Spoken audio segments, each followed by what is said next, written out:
എൻ്റെ പേര് അർഷദ്, പട്ടാമ്പിയാണ് വീട്. ഇക്കഴിഞ്ഞ CMA US എക്സാമിൽ നല്ല മാർക്കോട് കൂടി പാസ്സാവാൻ പറ്റി. BCom കഴിഞ്ഞതിന് ശേഷമാണ് ഞാൻ ചാണക്യയിൽ CMA USക്ക് ജോയിൻ ആവുന്നത്.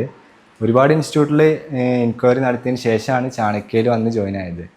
ഇപ്പോൾ ഈ ക്വാളിഫൈ ആയിരിക്കുന്ന ടൈമിൽ ചാണക്യ ചൂസ് ചെയ്തത് എന്തുകൊണ്ടും റൈറ്റ് ഡിസിഷൻ ആയിട്ടാണ് ഫീൽ ചെയ്യുന്നത്. ചാണക്യയിലെ ക്ലാസ്സസും ഫാക്കൽറ്റീസും പിന്നെ അവിടുന്ന് കിട്ടുന്ന സപ്പോർട്ടും കോഴ്സിൻ്റെ ടൈമിൽ നല്ല യൂസ്ഫുൾ ആയിരുന്നു. പാർട്ട് 2 റിസൾട്ട് വന്ന് പാസ്സായപ്പോൾ തന്നെ പാർട്ട് 1ലും പാസ്സാവുന്നുള്ളൊരു പ്രതീക്ഷ ഉണ്ടായിരുന്നു. പക്ഷേ 470 സ്കോറൊന്നും പ്രതീക്ഷിച്ചിട്ടുണ്ടായിരുന്നില്ല. കാരണം അത്രയും എഫേർട്ട് ചാണക്യയുടെ സൈഡിൽ നിന്ന് കിട്ടിയിട്ടുണ്ട്.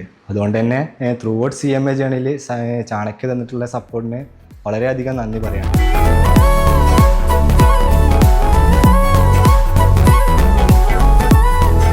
ഞാൻ അർഷദിൻ്റെ ഉമ്മയാണ്. ചെറുപ്പം മുതൽ തന്നെ പഠിക്കാനൊക്കെ കുഴപ്പമില്ലാതെ പഠിച്ചിരുന്നു. SSLCയും പ്ലസ്റ്റൊക്കെ നല്ല മാർക്കോടെ തന്നെ പാസ്സായിട്ടുണ്ട്. ഡിഗ്രി കഴിഞ്ഞേക്ക് പിന്നെ എന്താ എടുക്കേണ്ടത് എന്നുള്ളതിൽ വന്നപ്പോൾ CMA ചൂസ് ചെയ്തു.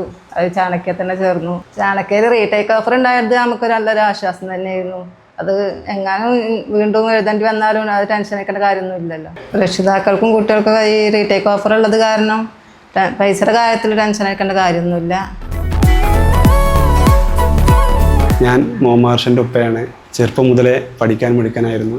CMA എടുക്കാൻ വേണ്ടിയിട്ടാണ് ചാണക്യയിൽ ചേർന്നത്. ഉയർന്ന മാർക്കോട് പാസ്സായി. അതുകൊണ്ട് ഞാൻ ഹാപ്പിയാണ്.